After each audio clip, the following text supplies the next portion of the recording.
talking unless y'all giving me land and 2,000 or more every week. You hear me? I'm not talking unless y'all giving me likes, commenting, and subscribing on this video. You hear me? Good. Hey, bitch. It's JamiThatsMe here. Girl, I want to go ahead and say trigger warning, I suppose.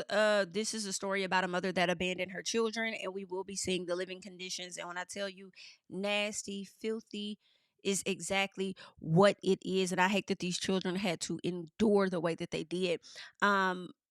This mother, and I want to go ahead and get her up on the screen. I do believe her name is Kelly Bryant. She recently received a bond. She recently received a bond, and the judge set that bond to be $250 million.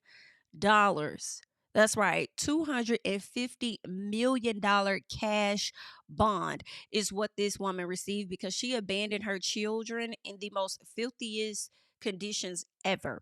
All right, very very crazy situation. And she did this for about 4 years. And you know what's really interesting? I just feel like it's a lot going on in Detroit. And make no mistakes, there are a lot of things going on everywhere. But I feel like a lot of the stories I've been seeing the past few weeks have been coming from Detroit. Unfortunately, you had a situation with Naziah Harris that I recently just learned about, although it took place a year ago, and that trial is coming up very soon.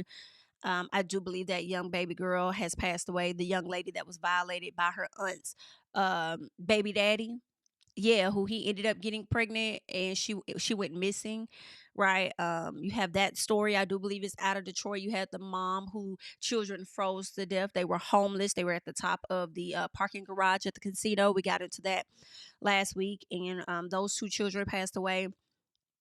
That was out of Detroit. You know, I do believe the other situation, and don't quote me, but I remember we talked about it on this channel where there was a mom that abandoned her two children. The daughter ended up being found under the dresser, frozen to death with bite marks and things on her, because she left her children in a filthy home, as well as she went to go and stay with her boyfriend. I think that was out of Detroit, but do not quote me on that. But most of the stories are coming from Detroit. But aside from that, with the last one that I mentioned, it's just crazy how these mothers are having these children and then don't want to have anything to do with them. And um although sometimes we may not understand why, if you don't want them, there are people that I'm sure would love to have them, and you could have given them up a long time ago. All right. Instead of making them suffer. And, sometimes, moms are battling mental illnesses, potentially. And then you have some, although there really isn't much of an excuse, honestly, but then you have those moms that just keeps the kids around because they want to continue to receive the benefits off of the children. And listen, at the end of the day, it was a decision you chose to make. You were conscious, for the most part.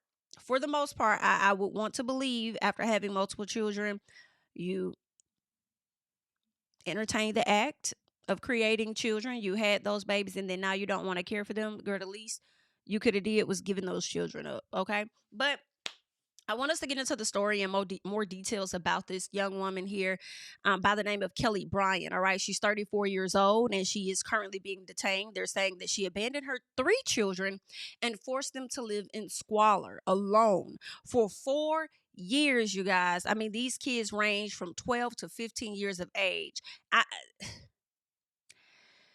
Whew, honey, yeah, lock her up for a very long periodically time. You know what? Skip the trial and send her straight to jail, prison. She does not need to get out. They're saying the mother, 34-year-old Kelly Bryant, was charged with 3 counts of first-degree child abuse this week after Oakland County Sheriff's deputies discovered her children, ages 12, 13, and 15, alone in what officials have described as horrifying living conditions. At an arraignment on Thursday, the judge did set a multi-million-dollar cash-only bond because she was concerned that Bryant may try to stop her children from cooperating with authorities. All right, they're saying, should the court find out that you are sending messages to engage in further fear tactics and intimidation of the children, your phone privileges will be removed. Ooh, girl, these judges ain't playing.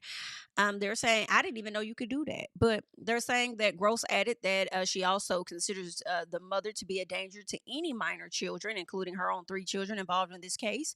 Goes on to say, I do find her an acute risk and danger to the community. All right. Goes ahead and sets the bond at $250 million. Do you hear what I say? This is absolutely crazy. Absolutely crazy. Okay, so they're talking about another woman. They go into a story about another woman that abandoned her child. Her bond was set at 1.5 million, but this was out of Texas, unfortunately. And I do believe that her son that was 8 years old was decomposing, but that was a completely different case. Okay, they just wanted to highlight that this is a common thing for bonds to be in the millions. However, maybe not 250 million though. All right, but I do want us to check out a news story here. Please make sure you're liking up the video, but we're about to go ahead and get into this news story to see what's going on over here. All right, so let us check this out. With questions still swirling regarding 3 children that investigators say were abandoned for years inside a Pontiac home. Where was the mom living that whole time? Welcome to 7 News Detroit at 6. I'm Carolyn Clifford. And I'm Mike Duffy. Thank you so much for joining us. Now, Kelly Bryant is facing federal charges of child abuse after investigators discovered her children living in filth and squalor for years. And today, our team found out where Bryant may have been living. And that's not all. 7 News Detroit reporter Sarah Michaels is also listening to the children's grandparents tonight and a neighbor who says he actually had interactions with the kids before. Up until this point, many of us believe that the 3 children living in this home had no contact with anyone except for their mother. First of all, I don't know why they didn't call somebody. Number one, if you've had interaction with these kids a long time ago. And number two, Miss Sarah Michaels, baby, you look like you just got done crying. You must have got a chance to take a peek inside their home. Mother for nearly 5 years. Well, today we learned that at least a handful of times they did call out to a neighbor. Was it just that one time? Maybe 2 or 3 times. A father himself, Jamar Johnson, tells me he felt the need to share that he heard the 3 kids abandoned in squalor in this Pontiac home. For 6 months, he has lived 2 doors down, and occasionally they yelled out their window to him. Just, they say, hey, nice car. But, and I might wave back at them, but that's it. There's no way that I could have known that they were in a terrible situation. Gotcha. Johnson says, how could he know that the room the children were calling from was stacked 4 feet high with mold, feces, and trash? He says he never saw them outside, but he saw their mother, 34-year-old Kelly Marie Bryant. She would be outside for hours and hours with a friend. Johnson says Bryant was always in a car with a friend. He never saw her go inside, and he wonders, who was that friend? Did they know? Let me say this. I really hope that her jail cell is much worse than what the kids were living in, you raggedy heifer. You raggedy BIT. Because y'all parents killed the out of me. All right? Not y'all, but them type. All right? Where y'all don't want to stay in the home, but you want your kids to live in it. Like, you don't want to live in the house because it's so 50, but you'll subject your children to that type of stuff. Yeah, lock these hoes up, okay? Child, I'm hot. Oh, who Bryant was hiding? She's from here, she's from there. We don't know where she resides. So many have been wondering where Bryant herself lived while her children sat in isolation.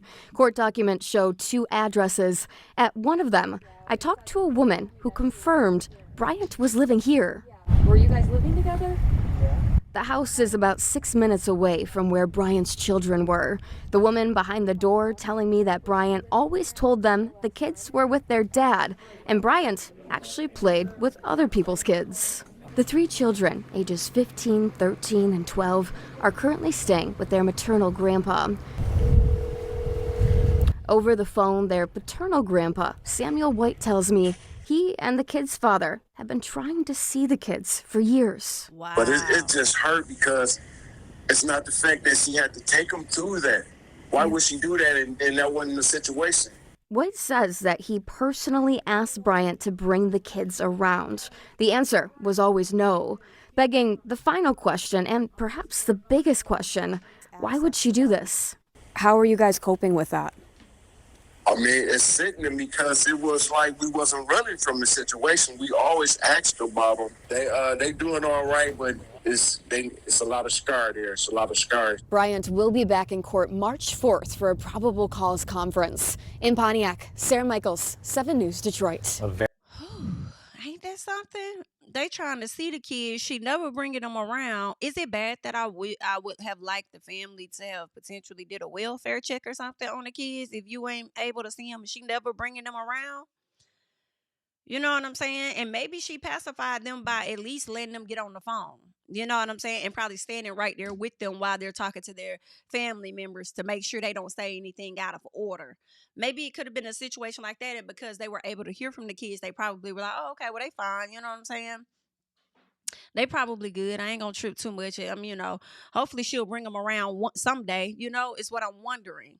Is what they were thinking. But I do want us to check out this judge that will be sentencing, not so much as sentencing her, but setting her bond super high. So let us check this out.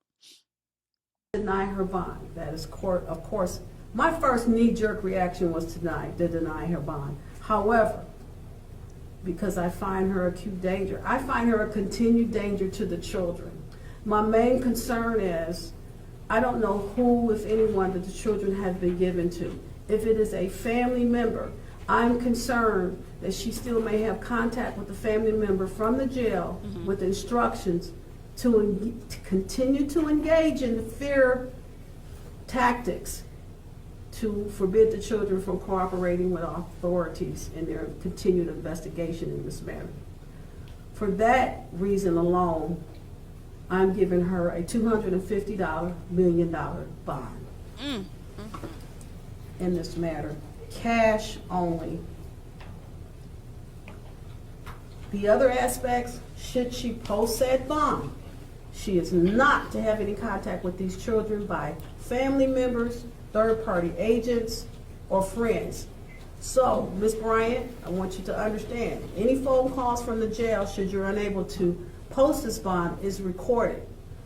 Should the court find out that you are sending messages to engage in further fear tactics and intimidation of the children, your phone privileges will be removed. You're not to have, in fact, any contact, should you post this bond, with any children under the age of 18 in this matter. If you post this bond, you should be supervised by pretrial services, no alcohol or drugs, no weapons or firearms, and a GPS tether with a verified address, because I'm concerned pretrial services has indicated 2 different reported addresses for you. I don't believe anyone knows where you have been staying, madam. There's no consistent history. No. Anything further regarding the bond, Ms. Caragongo, Ms. Green? Your Honor, just ever so briefly, they had no issues finding my client to arrest her. So I just want the record to be clear on that. Ms. Green? Your Honor, you have before you information that the defendant has been lying about her whereabouts, the whereabouts. Yeah, be very clear, because BITC mother H, ma'am, y'all haven't had no issues finding my client to arrest her, and I just want that to be on the record. BITCH, just like the judge said, ma'am, it was being very inconsistent is what it was given. Can somebody, if y'all find this particular trial hearing, because y'all know we get into that, court is messy over here, send it to me, please. DM me over on the Twitter, at me some whatever, and let's get into some things over here. But BITCH, don't try and play them games. I don't see how y'all do it being public defenders and having to sit up here and defend scumbags. Like, I don't see how I grew up, but that's y'all job. That's how the law set up. They gotta be publicly defended by somebody. So, okay then, girl, and you have to do your job. And whatever this lady is saying, she's well within her right, because she has to defend the client. But at the same time, it's like, girl, come on, Miss Sarah Green, and correct it. regarding what she was telling where the children were. So you have a lot in this record in terms of inconsistencies with her location and the information that she's given to put in place this high cash bond. All right. Thank you. Girl, F this lady. Okay, F her while she's sitting over there trying to hold her face. Guess what? The kids could barely hold their face sitting in all that motherfucking filth that was going on. You raggedy dog. Like, let me cool out just a little piece. Y'all get what I'm saying and where I'm going and how I'm feeling about this. Just out of order, out of line. There is a video, and I do want us to check that out real quick. It's not much video, but it's definitely giving heavy on the trigger warning. All right, there are some people that were able to go into the home and get some footage and things, and I am going to share that with you guys. After that, we'll get into a press conference from the police or whatnot, so we'll check that out. But also, I want to say this before we get into the video. If she had a partner, lock his ass up too, because the last time, like a week or so ago, we got into the story of the mom that had a baby girl around 2 that died frozen to death under the dresser, was bit up a little bit, had the other son there, and she would leave the kids there for weeks and months at a time while she go and stay at the damn boyfriend house or whatever. I do believe that boyfriend was charged in that as well, because he was aware of what went on. So if she has a partner, male, female, woman, man, whatever, go ahead and charge them as well, because I feel like they are privy to this.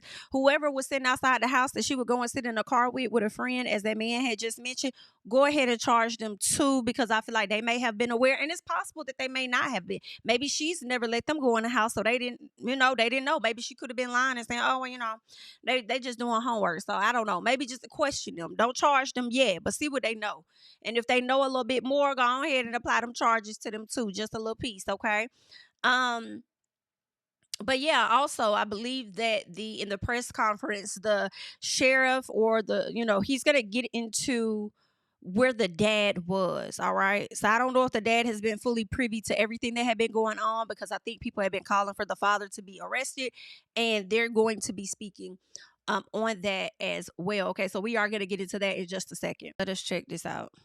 Just gotta walk through the house and for a video. Yeah, this is crazy. I'm here, y'all. Excuse me, sir. I'm here. I am here. This is what we going through. Excuse me. Stay with me. This is what we going through. Trigger warning, y'all. This is the house that she kept them kids at, y'all.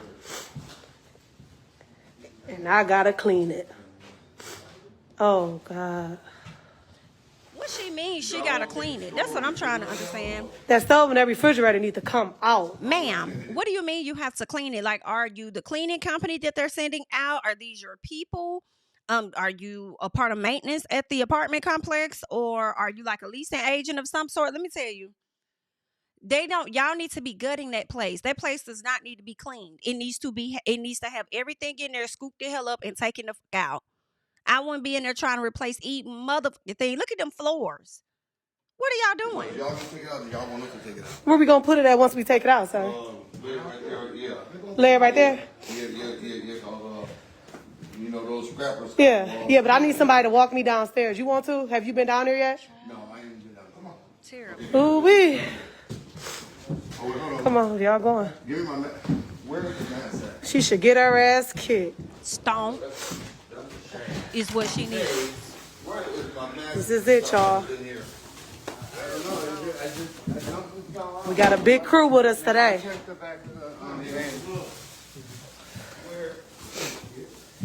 Excuse me. Let me slide down here. Look at it. They was all down here. What you say, Uncle, a little bit?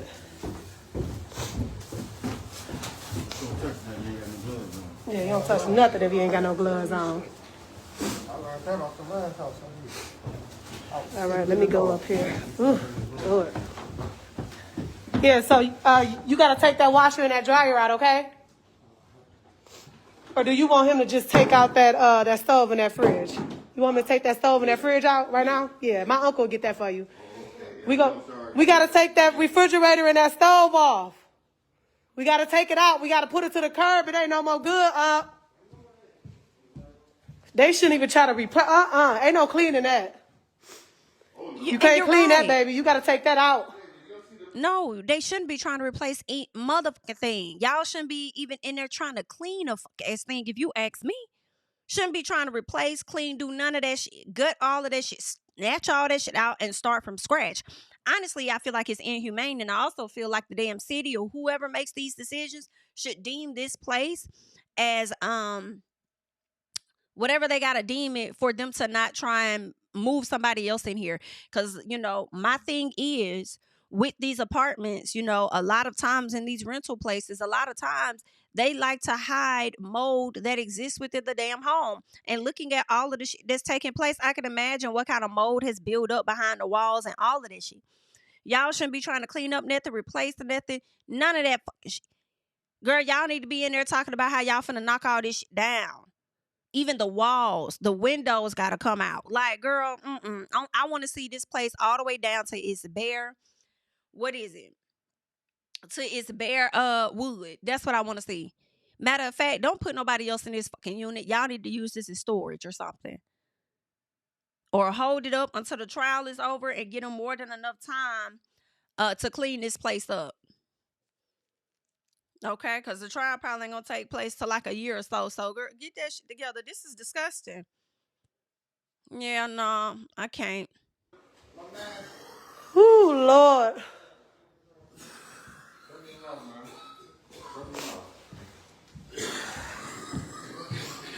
We got plenty.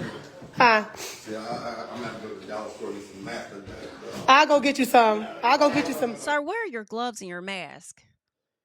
Okay? Well, I mean, you're older, and it's no disrespect to the older individuals, but I don't know if you guys really used gloves back in the day, but I love gloves, and maybe you guys didn't really use them. You know? I often see older people touch stuff that I wouldn't necessarily fucking touch. I just be like, girl, put some gloves on for that. I saw him over there moving around the pails and different shit. I'm like, why is everybody grabbing gloves and I haven't seen you put some on? What you got going on? Okay, no. I'll get you some. Oh man, pull us from the bottom of my shoe. Please pull us from the bottom of my shoe, y'all. I think it's a nail. Don't put your hands on. Oh Lord. You see it? Is it off? Yeah. Y'all need some masks? Let me go get a box. Ma'am, they should have had all of that before they even entered the premises, ma'am. You got so anxious and ready to get shit filmed for television. I mean, for the internet. Dave. Yeah, man. How you know Dave? I know Dave. Dave, good people. Dave. Where did y'all? And did you y'all picked it up, huh? We need that. Oh, fuck no. Did he touch his face? Y'all picked it up, huh? We need that. Hell no. Absolutely not. No, ma'am. I can't. It's just, it's filthy. It's disgusting. It's horrible. It's terrible. I can't do it. I can't take it. I cannot. But as I told you guys, we are going to get into a bit of the press conference where the sheriff is going to come forward and he's going to be addressing some things at hand. I do believe he is going to talk about the dad. So I want us to go ahead and I want us to check that out. All right. So let's get into it. Specifically where the kids are, how they're doing, and the kinds of things we're asking for on behalf of the kids. So one of the first questions is that we've heard from a lot of people is, where was the dad during this? So to back up a little bit, the father had been incarcerated for a period of time and had no contact with the kids. When he came out, he sought the opportunity to reunite with the kids and actually filed some legal papers in court to try to get visitation and those kinds of things. Oh, wow. A consent agreement was arrived at in 2022, but the mother. So daddy came out of jail and trying to do what's right with the kids the whole time. The mama about ain't never been to jail and showing her ass. That's crazy. But I hate that. I don't know when he filed his paperwork, if his case kept getting pushed back or whatever, but I hate that he didn't get the chance to have visitation with the kids to be able to, see what's going on and probably take them from her. Still would not allow him to see the kids. So that's what we've learned so far, at least preliminarily. We're going to go back and double check all these timelines and that kind of information. Okay. So he, in essence, had lost contact with the kids. And that's where that stood. So we've had questions about that. The other questions that we've had was, who were the other people potentially dropping food at the house other than the mother? So far, again, the investigation is pretty layered and complex, given that it's going over years. But it appears that those are companies, like an Instacart or a DoorDash, things like that. Wow. So far, none of the people that were coming to the house had any awareness that there were kids inside or the situation in which they were delivering to. Obviously, the question was somebody dropping food off knowing there's kids there? No information at this point leads us to believe that. The kids were forensically interviewed with our partners at Care House. They've already been seen once at McLaren. We intend to have them at a much more detailed, both physical and mental health kind of checkup, if you will. That will happen hopefully this week. When our detectives saw them at their interview at Care House, they were already making amazing progress. Having had some tender love, having had some supportive care, having been put in new clothing and some basic hygiene. The one detective said that the little girl was talking quite a bit. So that's super exciting to see that happening. And as it relates to being in the house, the only one of the three that ever came out was the young boy, and he came out twice. Once because he wanted to feel the grass. Oh, wow. Which by itself is heartbreaking. And a second time to check the mail. So you wouldn't do this to an animal, let alone your child. So, just to hear that he came out to touch the grass is just crushing, soul crushing on so many levels. As it relates to the house, we have obviously released pictures. I'll get my technical expert up. You've already seen some of these pictures. I rolled that little mouse, but it didn't want to cooperate. So inside of the home, as I had mentioned with these pictures, trash was piled, in some places 3 and 4 foot high. Everything was covered with feces and trash. The toilet had become non-functional, and the bathtub was filled with feces. That's the kind of situation these poor kids had been living in for years, not just hours or days, for years. And so when you have the complete lack of hygiene, a complete breakdown of basic living conditions that they were subjected to. And to get a little deeper into that, detectives have narrowed down the initial abandonment they believe to be somewhere in the spring to summer of 2020. Obviously, COVID played a little part in the disconnect potentially with schools and school communications. In 2020, the mother dropped off some trash bags, gloves, and Febreze, and that was about the last thing related to hygiene. 2020, in the height of COVID. Okay. Raggedy bitch. Towards the end, the children apparently were getting a loaf of bread dropped off that was intended to last 3 to 4 days. So, obviously, on so many levels, the conditions are horrendous and the situation terrible. So what we're trying to do in the meantime, and as it relates specifically to the case, the preliminary report has been turned over to the prosecutor. We're adding some more stuff for them. They're in the process of determination. When I heard about this, I called her on the weekend and let her know it was coming, and she has her staff queued up, and they're in that process. As it relates to the kids, the first thing we wanted to do is obviously get them safe and to get them clean and get them enclosed. And I will say we have one of the most generous communities, I think, in the world. We put on there that we needed clothing, and this is just a tiny sample of what we've received. At the office of another office of ours, we have bags and bags.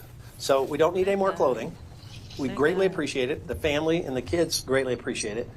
And so we're kind of pivoting now. Okay, so I'm seeing, I saw something, they said Pontiac. So I'm believing this is where the kids were somewhere like Pontiac, Detroit. Y'all let me know the distance between Pontiac and Detroit. To financial support. And we have put up a link, if you will, to the charity mission Oakland, and 100% of it will go to the kids. Unlike some of the traditional fundraising methodologies you see out there, they take a percentage. 100% of this will go to the kids.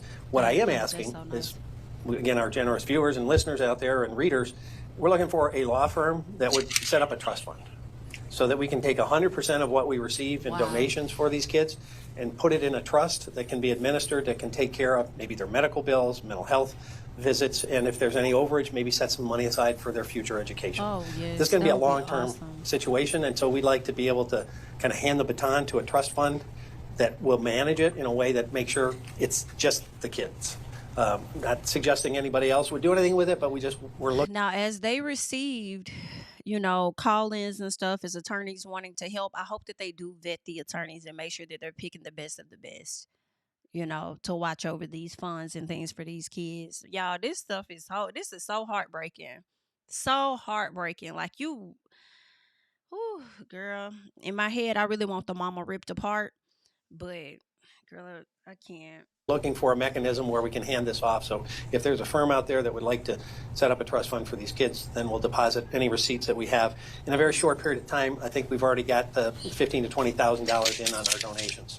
Wow, so we're going to, awesome. you know, obviously have some real dollars to be able to give these kids, but that won't make up for the 3-4 years that they've been subjected to these conditions. Right. You know, I've said this more than once, but you see those videos of animals in just terrible conditions on commercials, and it pulls you at your heartstrings. Imagine maybe by 10 living in what we showed you, and then play it out over years, not days or weeks. So it's hard to wrap your head around this one. So there's going to be a lot of long-term, I think, mental health and educational needs and things that we want to try to help with the family to get to that point. The other thing I'd like to mention, the family is asking, apparently, you know, some of the folks that are now involved with the kids that didn't know, that's another question we've asked, they didn't know what was going on with the kids. They had been told by her that somebody else was babysitting the children or other kinds of things. So they were unaware what was happening so far, according to our investigation. But what they're asking is they feel like they're being hounded by media outlets, so they'd like to get some privacy for their kids and the grandkids and the aunts, and those folks want just a little bit of a safe bubble, if you would. So they asked that, which of course we're going to do. Now, on another front, all of us are asking, how the heck did this happen? How did we lose 3 kids? How did they fall through the system? The community, the relatives, the schools, how did no one know? And the easiest answer we could come up with, and you know, I put on my old legislative hat, and thank heavens we've got a person on our staff that also had worked in the legislature, and we examined the school code, and there's some gaps that we think in part allow this to happen. And so what we're going to suggest is there needs to be some changes in state law. Right now, basically, there is no specific duty required that is triggered by certain actions. So what I mean by that is a school district, in this case, received a request for records from another school in Pontiac, but no verification the children ever moved to that school. And so at some point, when they didn't show up, they were just dropped off the enrollment of the school that sent the transcripts. So no one knew that they were nowhere. No checks and balances. And so what we're proposing, and we're already communicating to a potential bill sponsor, is some amendments to the school code that will close that communication gap so that before a child is unenrolled, they have to obtain written confirmation that child's someplace else. That doesn't happen now. And that's what happened here, it appears. It's still, again, being investigated because we're going back years and trying to check records, but it looks like based on that request for records, neither of them knew where that child was and presumed, I guess, that the other one had the children. So the other thing, this is the specific language, but it goes into basically filling that gap, closing that hole, so that if a child doesn't show up at a school for a period of time, then it triggers a follow-up where they have to communicate with either a truancy officer or law enforcement to begin an examination of what happened to these kids. Where are they? You know, it's unbelievable to think that we've got 3 kids that fell off everybody's map for years. So that goes to the second part, as I said, within 20 days, the sending school that sent those records has to notify the truancy officer if they have not received written confirmation that that child is someplace else safe. So it shortens the window. First trigger is 10 days, second trigger is 20 days. And obviously, this can be worked on, amended, or changed by the legislature. We're just suggesting there's got to be some accountability measures so we don't have kids fall through the cracks in such a horrific way. And that is the direct donation link that I truly appreciate this man coming to the front and actually giving information. I feel like a lot of times we watch press conferences and they haven't always given us information, or they've like withheld some stuff, or I don't know the answer, or we're still working on that. And I love how he opened it up, kind of like clarifying what's up with the daddy, because everybody was ready to pounce on the daddy. So I know I was, where the fuck you been at? What's the what's up with you? And I'm glad that he gave some backstory to that situation, like for anybody wondering. And I feel like he may have needed to go on record to say that, with the understanding that the daddy may try and get custody of his kids, potentially. I don't know. He might try to. And this is going on, record saying what the man had going on. So we'll see. To the children and their needs. So that's kind of the basics of where we are. As I said, we're going to have some follow-up investigative things we're going to be doing. We're going to check much more deeply the children's physical and mental well-being. Obviously, we're going to need to get an educational assessment on where they are. Without any education for a period of years, you hear how many kids across this country fell way behind from 1 year of COVID. Imagine where these kids are. And so we don't have a clue. Where are they educationally in terms of acuity and also mental health and all the developmental things that happen in those critical years? We don't know. And they're going to have needs with that. So it's a big undertaking, a big process, and one of the most tragic long-term abuse situations I've ever seen. I've been in this a long time. So that's kind of where we sit. Questions? What did mom say or do to make her children so scared of leaving the house for years? They were just scared. I don't know that she said anything particular that she's admitted to us, but they were afraid to leave. I know that much. What's the latest with mom? I know the prosecutor's looking at this, but where is she? What's going on? In custody with us. Is she cooperating? Yeah, I mean, she's talking to us, but we've got some follow-up secondary things that we want to ask her based on more information that's come to our attention since this originally, surprisingly, came to our attention when we were thinking we were going to check on her welfare and found 3 kids. Any idea on the state of her mental health? I have no information or background that she's got any mental health challenges, but obviously that will be all part of the case. What's the message for everyone who's stepped up to make donations, whether it's been financial or all these supplies that have come in? A heartfelt warm thank you to everybody that has stepped up. I mean, as I said, in very short order, we got a ton of clothing, so much we had to say, okay, we got enough of that. Let's pivot to other ways we can help, and people have jumped in on that. I honestly think we have one of the most generous communities in the world, and I've seen it time and time again. This goes back more than 20 years when I went to Ground Zero after 9/11. And so many police and fire families were decimated. And at that time, there was no mechanism. They immediately had their livelihood cut off, and these families had no income whatsoever. And so I started raising money in this area for the New York firefighters and police officers. And we raised hundreds of thousands of dollars in very short order and gave it to those families before they got any assistance from anyone else. That's this community. That's the heart and soul of this community. So, I just say thank you. What about the landlord? Usually when you're renting, the landlord or somebody will come in and do a maintenance check. What are they saying? Well, the landlord's the one that actually called in a welfare check. He said he hadn't heard from who he thought was the tenant for a period of time, and she hadn't paid her rent since October. So, I mean, typically a landlord... No, don't even get ready to get into no typically, because typically they only hit your ass up because they want their money. That's it. They don't give a damn about what's truly happening inside them homes as long as your ass over there paying the rent. So that's the real reason he did a welfare check, is because he needed to know what's going on. Is she still alive? Do I need to rent this apartment out, or what's what? Because I ain't get my money. So what's going on? That's the real reason he reached out to would her. Respond if there's complaints about something not working. But he was unaware of any of this. He actually sent us there to check on what he thought was his tenant. And that's when we found the kids. And what's going to happen to that apartment or that townhouse? You need to get told right now. down. I mean, is it dangerous for the people that are, next door? It's a kind of compact area. Yeah, that will probably be up to the health department and other folks that will have to make a determination of how they move that forward. I mean, when we processed that scene for evidentiary value, our folks were wearing hazmat suits. Thank you. They should have. I mean, on every level, it's a biohazard. Sure is. How about any debriefing for the... That's crazy, right? It's a biohazard, but we just saw these fools going in there without damn gloves, masks on, all this today. Even though they cleared the building, they cleared it out from the trash and gunk, most of it, it's still a hazard.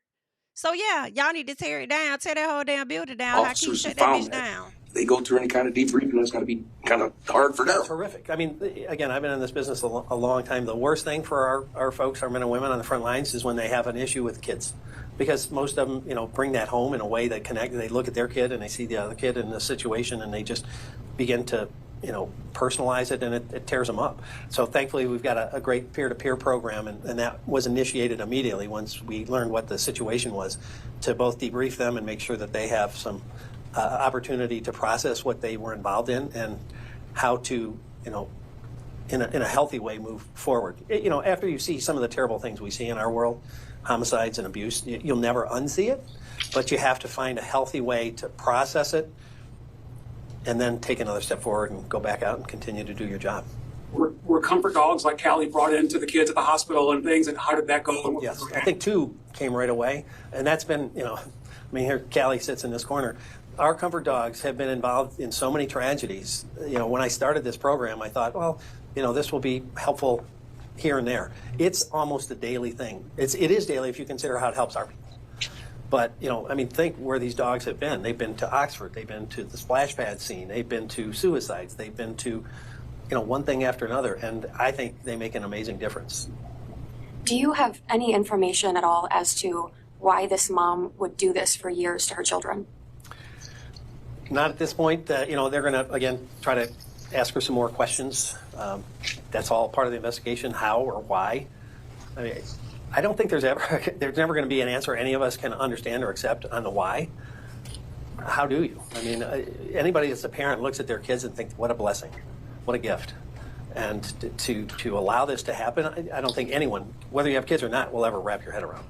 But, you know, maybe we can get some insight what she was thinking, but it will never satisfy any of us. Yeah, that's crazy. That's crazy, but that's pretty much most of what all took place. And lastly, I want us to get into this clip where they're going to be talking about what possible defense this mother could use in this situation. Although I feel like she ain't got no damn defense, I'm hoping these attorneys are in agreement as well. But I do want us to check this out really quickly. So let's do that. Wondering, what's mom's defense going to be? Let's talk about it. Let's bring in our legal eagles. Still with me, attorneys John Phillips and Michael J. Brown. I want to welcome into the conversation private investigator, former law enforcement officer, and military serviceman Manuel Gomez. Manuel, let me start with you. Your reaction to this case, and what do you think the defense for mom may be at trial? Well, you know, in this case, morally, there is plenty of responsibility to go around for how this happened. First of all, the system failed on so many levels. One of the levels that really disturbed me, in 2022, she went to court with her fourth baby's father, and she turned around and he was petitioning for visitation. She told in court that she cannot support herself, she can't support the kids, she's not capable. And at that point, they should have ordered a wellness check. Nothing was done. And besides that, okay, Board of Ed should have sent the truant officer. These kids were in school during the duration they lived at this residence. And the fact of the matter is, the Board of Ed dropped the ball. Nobody sent anybody. Now, the mother could say they were transferred to another school. But the fact of the matter is, you would have to transfer the educational records. Nothing was ever transferred. There's so many levels here. And I can't see an insanity defense on this case because she was paying the utilities, paying the rent. She knew exactly what she was doing. Yeah. This woman was capable and culpable. There's no doubt that she's going to be found guilty. Boom. Drop the mic right there. Capable and culpable. That ought to be the prosecutor's theme, Manuel. Thank you for that. Michael J. Brown, let me go to you next, please. What defense might this lady possibly have? Obviously, the facts are very disturbing, Julie. The only thing that comes to mind is somebody like this with these set of facts, I certainly would want to get a psychiatrist, a psychologist involved. If there's any hint whatsoever of any type of mental disease, trauma, PTSD from maybe her upbringing or even her relationships, I don't know. But that's the initial thing that comes to my mind in terms of what I would want to explore. Really, that's the only thing that comes to mind. Sure. No, but appreciate that, because everybody's asking, well, what in the world are we going to see from this woman after we understand, based on what law enforcement has said, that this was an abandonment, but she still kept eyes on them, forcing them to stay there. That's really, I think, what's most stunning. It's just like, okay, so there was power and control exerted on these kids, according to police. John Phillips, I know you got a lot of thoughts. Please. And that's the sign of culpability and conscious decision to do this. One of the things said that she actually had Febreze delivered to the house with some garbage bags so that they could just, spray it to make it smell better, and that the little boy, like once or twice, wanted to go outside just to touch the grass. And as a father of a 13-year-old, a 10-year-old, and a 7-year-old, if 4 hours go by, I miss them. If 4 days go by because I'm out of town in trial, I'm on the phone. I can't be away from them. 4 years, there's a place in hell for that. Excuse my language. This is say it, John. This is awful, and just the squalor and knowing that it's not going to end with the criminal justice system, because these kids will be damaged for life. Right. And kudos to the sheriff. I know they're raising money and clothes for these kids. If anybody out there has a clothing store or some teenage preteen clothes, like get in touch with the Oakland Sheriff's Office. It's awful. Yes, no, it really is. You hope people. All right. I just wanted to get into that to see what they felt like her defense would be. And it seems like everybody's saying what I already thought, which was a psych evaluation. But I don't think that it's enough for her to truly have a defense. And I love that the attorney kind of highlighted the fact that there were certain actions that she took for people to know that she was fully aware. Hell, her getting on the phone with her dad, wanting to talk to the kids, and you're sitting up here like, oh, well, they're over here, they're at such and such's house, oh, they get babysit. Like she was fully aware of what she was doing. I do believe she's going to be found guilty. And another thing I would like to highlight as well about this particular situation with this young lady, let me pull it up, because I just felt like, do I have it? Let me see. Miss Ma'am, girl, like, this is a damn,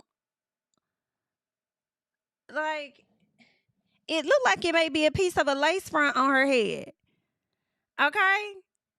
So for me, this might be something small, but bitch, you know enough to go and put a lace on your damn head. You knew what the hell you was over there doing. And then why I feel like she kind of smiling in her damn mugshot just a piece.